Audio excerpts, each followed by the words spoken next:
അപ്പോൾ നമ്മുടെ ചോദ്യം ഇതാണ്: 12 സെന്റിമീറ്റർ നീളവും 4 സെന്റിമീറ്റർ വീതിയും 3 സെന്റിമീറ്റർ ഉയരവുമുള്ള ഒരു ചതുരപ്പെട്ടിയിൽ വളയ്ക്കാതെ വെക്കാവുന്ന കമ്പിയുടെ ഏറ്റവും കൂടിയ നീളം എന്ത്? അപ്പൊ നമുക്കൊരു ചതുരപ്പെട്ടിയുണ്ട്, അതിനകത്തൊരു കമ്പി വെക്കണം. ആ ചതുരപ്പെട്ടിയുടെ നീളവും വീതിയും ഉയരവും തന്നിട്ടുണ്ട്. എന്നിട്ട് ചോദിച്ചത് എന്താണ്? അതിൽ വെക്കാവുന്ന ഏറ്റവും നീളം കൂടിയ കമ്പിയുടെ നീളം എത്രയായിരിക്കും? നമുക്ക് ഒരു കമ്പി നേരെ വെക്കാം, ചെരിച്ച് വെക്കാം, കിടത്തി വെക്കാം.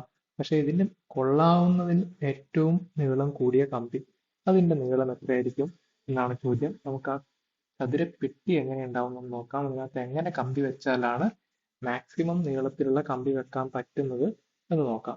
ഓക്കെ, അപ്പൊ ഇതാണ് ആ ചതുരപ്പെട്ടി എന്ന് വിചാരിക്കുക. ആ ചതുരപ്പെട്ടിയിൽ ഇങ്ങനെ ഒരു രീതിയിൽ കമ്പി വെച്ചാലായിരിക്കും എന്ത്, മാക്സിമം നീളമുള്ള കമ്പി വെക്കാൻ പറ്റുക. ബാക്കി എങ്ങനെ വെച്ചാലും കുറച്ച് പുറത്തേക്ക് നിൽക്കും, അല്ലെങ്കിൽ ഇതിനകത്ത് കയറാതെ വരും. നമുക്കത് ഇമാജിൻ ചെയ്യാൻ പറ്റാവുന്നതേ ഉള്ളൂ. അതായത് കമ്പി ഇങ്ങനെയായിരിക്കും, കമ്പിയുടെ ഒരു സ്ഥിതി. ഓക്കെ, അപ്പൊ ഈ ഒരു നീളമാണ് നമുക്ക് കിട്ടേണ്ടത്. ഈ ഒരു നീളം കാണാൻ വേണ്ടി നമുക്ക് ഈ ഒരു ചതുരപ്പെട്ടിയുടെ നീളവും വീതിയും ഉയരവും തന്നിട്ടുണ്ടെങ്കിൽ അതിനൊരു ഇക്വേഷൻ ഉണ്ട്. ഇനി അത് എങ്ങനെയാണെന്നുള്ളത് നോക്കാം. ഓക്കെ, അപ്പൊ നമുക്ക് നീളം തന്നിട്ടുണ്ട്, വീതി തന്നിട്ടുണ്ട്, ഉയരം തന്നിട്ടുണ്ട്. 12, 4, 3. അപ്പൊ അതിന്റെ ഇക്വേഷൻ എന്ന് പറയുന്നത്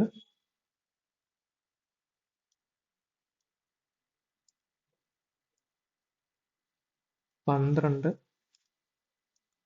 4, 3 സെന്റിമീറ്റർ ആണ്.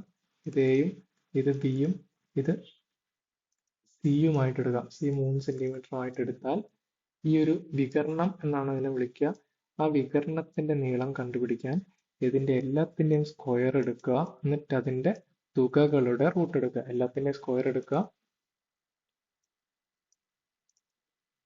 കൂട്ടുക, റൂട്ട് എടുക്കുക. ഇതാണ് അതിന്റെ ഇക്വേഷൻ. എന്തൊക്കെയാണ് തുക കൂട്ടുന്നത്? നീളം, വീതി, ഉയരം. ഇത് മൂന്നും കൂടെ സ്ക്വയർ എടുക്കുക, എല്ലാം കൂടെ തമ്മിൽ കൂട്ടുക, എന്നിട്ട് അതിന്റെ റൂട്ട് എടുക്കുക.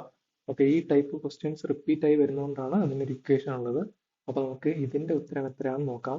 Root of 144 plus 16 plus 9. 144 16 169 169ന്റെ റൂട്ട് എന്ന് പറഞ്ഞാൽ 13 ആണ്. ഓക്കെ, ഓപ്ഷൻ എ ആണ് ഉത്തരം. അപ്പൊ അത് നമുക്ക് ആ ഒരു കാര്യം ഇമാജിൻ ചെയ്യാൻ വേണ്ടിയാണ് ഞാൻ ഇങ്ങനെ ഒരു സെറ്റപ്പ് ഇവിടെ ചെയ്തത്. ഇങ്ങനെയാണ് അപ്പോൾ ഈ കമ്പി വെക്കേണ്ടത്. ആ സമയത്ത് അത് എന്താണ്, അതിന്റെ നീളം എന്ന് പറയുന്നത് ഈ ഒരു ക്യൂബിന്റെ, ഇതൊരു പെട്ടിയാണെങ്കിലും അതൊരു ചതുരപ്പെട്ടിയാണെങ്കിലും അതിനൊരു വികരണം എന്നുള്ള രീതിയിലാണ് ഈ ഒരു കമ്പി പോകുന്നത്. അപ്പൊ ആ വികരണം കാണാനുള്ള ഇക്വേഷൻ ആണ് നമ്മൾ ഉപയോഗിക്കേണ്ടത്. അതെന്താണ് ഇക്വേഷൻ? നീളം സ്ക്വയർ പ്ലസ് വീതി സ്ക്വയർ പ്ലസ് ഹൈറ്റ് സ്ക്വയർ, അതെല്ലാം കൂടെ കൂട്ടുക, റൂട്ട് എടുക്കുക. അങ്ങനെ ചെയ്യുമ്പോൾ ഉത്തരം 13 കിട്ടും. അപ്പൊ ഈ ചോദ്യത്തിൽ ഓപ്ഷൻ എ ആണ് ഉത്തരം.